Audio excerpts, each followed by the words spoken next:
Hello everyone, and welcome to this week's Dandelion lesson.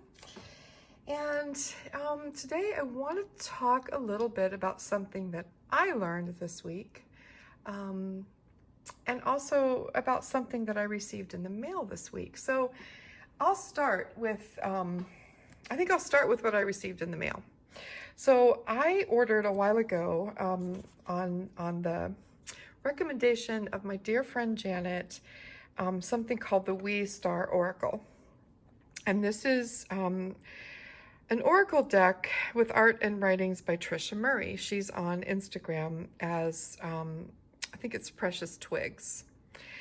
And this one, boy, it it came in the loveliest box. And I ordered it because I'm so taken with her artwork. It's just, to me, so beautiful. It comes with a bunch of extra cards that sort of explain the deck and tell you a little bit about her and give you some spreads and things. It's a really beautiful thing, and it's definitely something that to save up for. It's not inexpensive. I think it was about $40 with shipping, and but look at all the art. It's so beautiful, right? Every single card speaks to me. And while on the back, she writes a little bit about each card. So if you ever feel like you need some guidance, it's there. But to me, they speak enough. Just looking at the images, I can read them intuitively, and that's what I tend to do anyways. But the writing is there, and it's beautiful, and it's good. It's really good. So these cards, they really represent a full spectrum of human experience and emotions, and the artwork is absolutely exquisite. I'm so excited about them. I did get her other deck too, which I'll talk about another time. I really wanted to use this one today, and this is the first one that I opened and pulled a card from. But just to give you just an idea of the gorgeousness of this artwork. It's full of simplicity, it's quiet, it's just full of spirit.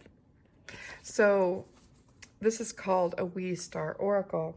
And when I received it, it also came with these two beautiful postcards of her art that I can put in my altar space if I want to, and this sweet little thank you note. I don't know. It was just really beautiful to receive and timely. And so when I pulled the card from it yesterday, the card that I pulled was this one. And I actually posted about it on Instagram because when I pulled it, my kitchen light was shining down and lighting up the heart space with this golden orb. It was amazing. But I had kind of a tough day yesterday, and all I could think about when I saw this card was me and my dandelion lessons and my dandelions and what we've created here, and what I've worked so hard to build, and worked so hard to not let other things encroach on it, just to keep it authentic and true to my vision, to my own authentic vision, right? And how much I need to nurture it and protect it. And the downward cast and the hair in front of the face and all of these things really spoke to how I was feeling yesterday. And so that's a perfect segue into what I really want to talk about today. And that is, it really comes down to a philosophy of giving rather than hoarding, right? And it is really my underlying philosophy in life, and I don't always succeed at it, right? But it's really my underlying philosophy, and it's my underlying philosophy as a teacher and as a creative. And I believe in sharing the knowledge, sharing the wealth, sharing the experience, sharing our ideas freely and not hoarding things. For instance, if I made a painting and someone said, "What paint is that?" I'm going to tell them, right? Or "What paper is that?" I'm going to tell them. And funny enough, that's not always the case. I have been a person who's asked an artist, "Wow, that is so beautiful. I love the texture of the paper you're using. What is that paper?" And they don't answer. It's like it's protected and secret and only for them, right? For whatever reason. And it, when it happens more than a couple times, you realize it's not an accident. They just really don't want to tell you, and that's their right. That's their right. It's just, and it's one way. It's one way to operate. It's just not what I believe in. And sometimes that's hard. Sometimes it's hard. Sometimes, when you work really hard as an artist and you discover something that's sort of maybe authentic and unique to you, it's hard to share sometimes because it does feel sacred and special. And so that's why I always say it's never a bad thing to keep a book of secrets, right? Work that's just for you to not share online. And I do that, but less and less, I think, I end up sharing. So it's just my underlying philosophy. But recently, and it happens every now and then, and it's just the nature of being in the public and sharing. It's just the nature of it. Every now and then I'll come upon a teacher that's doing sort of the same things I am, or maybe they weren't doing the same things that I am, but they decide to. That is so much sort of using the same words and ideas and format that I've been using for Dandelion lessons. And I came across something like this week, and it's someone who does many things. I mean, they don't just teach art. And so it really, at first, it really hurt me. And, I would never say who it was. I would never do that because the truth is I really like this person. And I could be mistaken, right? It could just be my own sensitivity reading into it too much. But I don't think so. And I did have a really honest conversation with a dear friend about it, and that friend backed me up, affirmed what I was feeling, but also made me see the bigger picture and helped me see the bigger picture about it. And the funny thing is I don't feel threatened by it. It just hurts. It hurts because I guess I really believe in sharing, and I believe in that so that we can all find our own way, right, to do things. And it's hard to talk about, but I was disappointed in myself in the end, because me getting my hackles up about it was against my philosophy, right? And that happens sometimes. But yesterday, when I was doing my meditation, so I use this meditation app called 10% Happier because I discovered a teacher that I really resonate with, and he does a lot of guided meditations on this app. It's called 10% Happier, and the teacher's name is Jeff Warren. And in this course that I'm taking on this app, it's basically a meditation retreat where these two men go out camping and they talk about different meditation things, and then they do a guided meditation at the end. Well, yesterday, the one that I listened to was called a Squirrel and His Nut, or a Chipmunk and His Nut, right? And it started out with the other man whose name is Dan Harris. He is a news anchor for the Today Show and things like that on CBS. He's a big proponent of meditation, and I really like his style too. These guys are just really practical and everyday, and they demystify meditation for me, which is very much appreciated. I think sometimes it's just too out there for me, and they really bring it home and down to earth. So I'm just going to paint while I talk.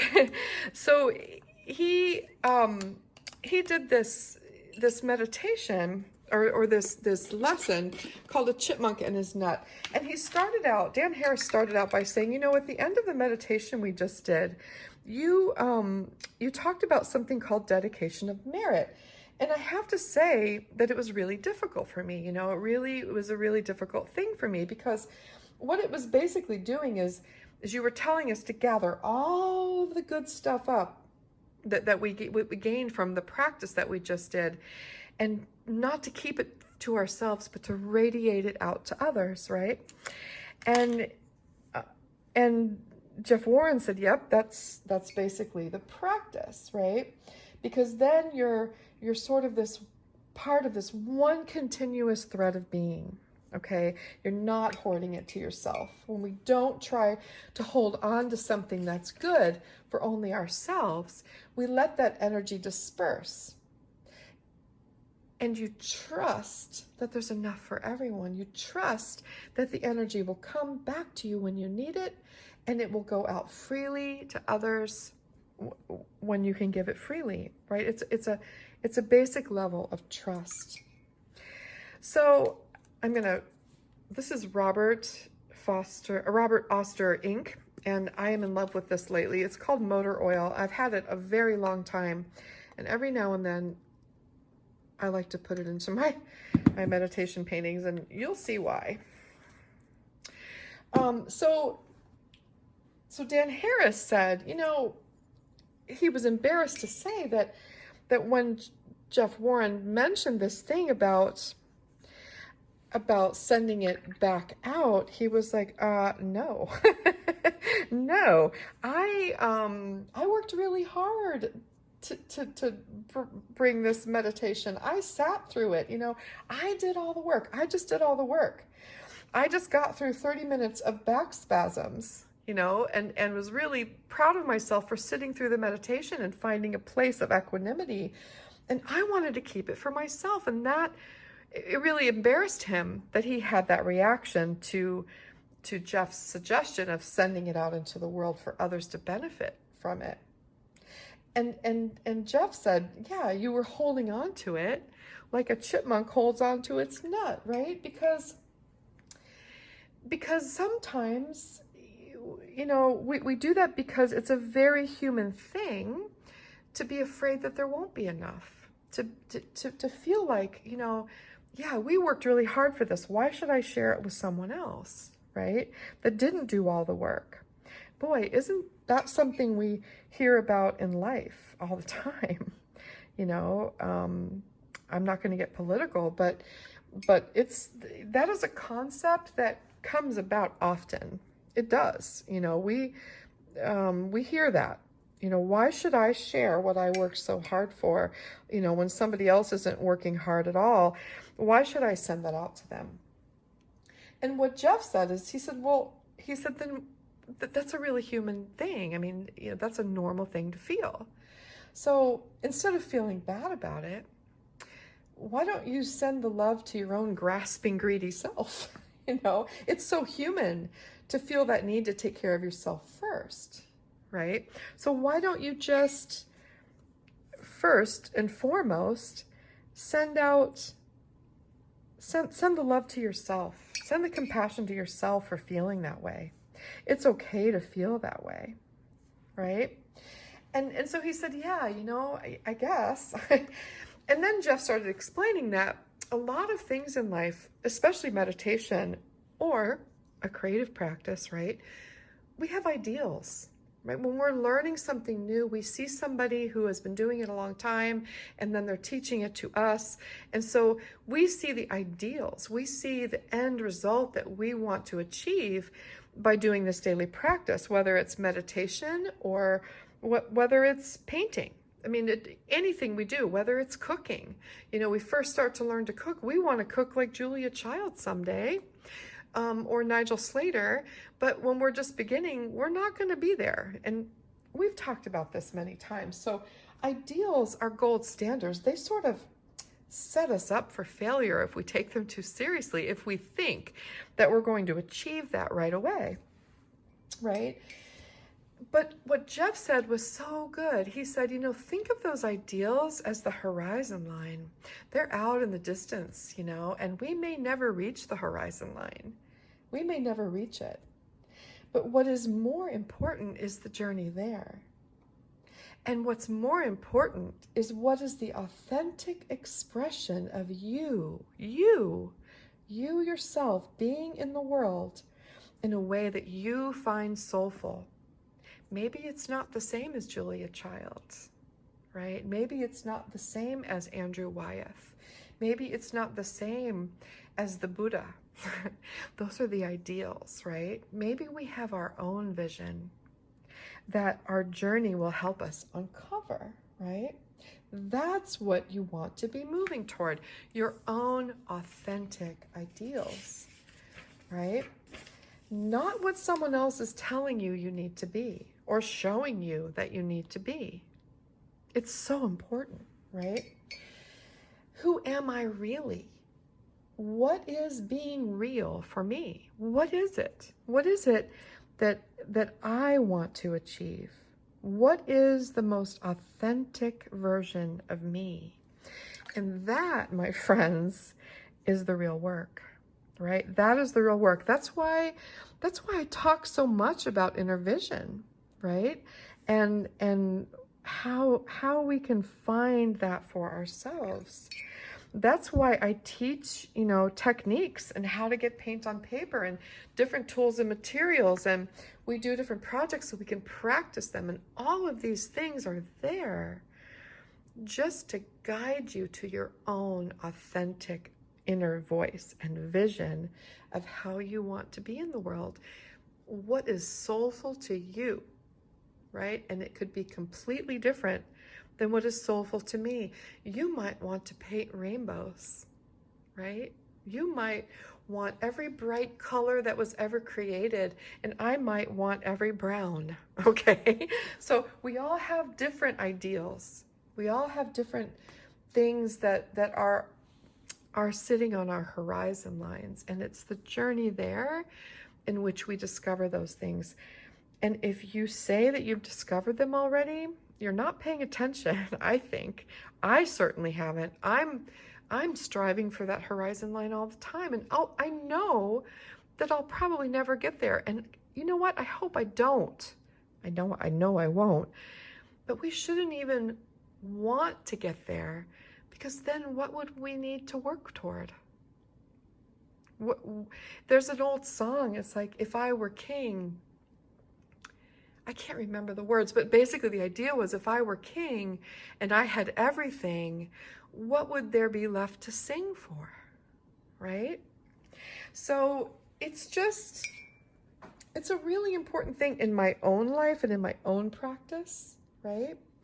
And so after I did this meditation and I was thinking about it, I started thinking about, what is it that's goading me? When somebody is sort of trying to do the same thing that I'm doing, why am I bothered by that? And it just goes back to that old fear of there not being enough pie for everyone, right? And that's a really human thing. So then I had to think about, what are my ideals? What is my horizon line? What is it? And I started thinking about it, and for me, my ideal is to invite everyone, to be invitational and approachable and available to everyone. That's why I have a $5 a month level, right? I have other levels for people who want more, and I value my time, and I need to put food on the table. So things that take me more time are going to cost a little bit more, but I still feel like I keep it reasonable, right? Because I always want what I do to be available to all, and $5 a month, even that sometimes isn't available to all. And that's why I try to do some things that are, at no cost. There are many YouTube videos. There are many videos on this platform that are available to all. And so, those things really matter to me. It also matters to me to not be slick, to not do, I am not a fan of slick marketing where everything is perfect and color matched, and I'm enticing people by my advertising. I've never done that. My videos are homemade on my kitchen table. I'm not going to hire someone to video me. I'm not, they're not the highest quality videos, but I think I try really hard to make the best that I can with the tools that I have without getting slick. It's important to me to maintain that authenticity, that this is really me. I'm here doing this. Nobody is editing me. Nobody is putting my videos together. Nobody's writing my scripts. Nobody's taking fancy pictures of me standing there with my paintbrush in the air. It's just not who I am, right? And that might work for some people, and it is enticing sometimes to go that route because those people make a whole lot more money in the end, because people get sucked into that, right? But I've never done things where, if you follow me and have 8 other people follow me, you get this. Everything I've done has grown organically, and that really matters to me, right? I also, I don't like the idea of things being exclusive and saying, oh, you only have 48 hours to join, or you've lost out on this opportunity, or, things like those things bother me as a person who wants to learn. And I try to avoid those things. I just don't go there, right? So those are things that I have to stick with in my own plan, even though I've had people say, you should have your videos professionally produced. I mean, I've had people sincerely mean it and want the best for me, and to say that if you do things this way and you step up your marketing game a little bit, you could really bring a lot more people in. I don't want to do that. I just don't. It really matters to me that it's only me. And it's just me and you, and the only thing between us is maybe a little time and space, right? It's why I didn't monetize on YouTube, because I don't want to see those ads. I have no control over those ads, and I don't want the person coming to be with me to sit there and watch an ad for 2 minutes. It just didn't feel right for me. I tried it, and I did monetize for a little while, and it felt immediately wrong, and I got rid of it. So, we just have to be authentic to ourselves. That might feel totally right for some people, and they may do a really good job with things in that way. It's just not my way. And so I have to be true to myself, right? I have to be true to myself. Look at this ink, you guys. Oh my God. So it starts out like this olive brown, and then when you put water into it and you let it just do its thing, you get greens and blues and pinks and peaches, and it's just yummy. I'm going to tell you what it is again. It's called Motor Oil, color 50225. It's by Robert Oster. I got it at Goulet Pens. I first ordered a sample of it for $1.50, and I fell in love with it, and I bought this bottle, which will probably last me the rest of my life. So it is so beautiful. Yeah. So these things, I guess where it's leading to, okay, is that in the end, what I realize matters to me is sharing, and that there is enough, and that by committing to being my authentic self, there will always be the right people that come to me, right, and support me, and I will always find the right people to be in community with. So there's nothing to worry about if I stay true to my own vision. And that is a message for you too. For so many areas in life, right? For so many.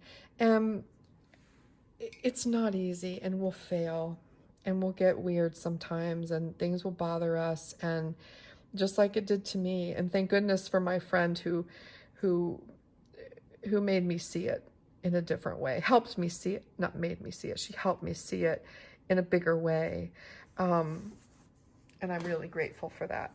So yeah, it's just one of those tricky things, right? But the most important thing is that we stay true to our own vision. That's what matters the most. It really is. And I'm going to keep going and going, and it's going to go bad.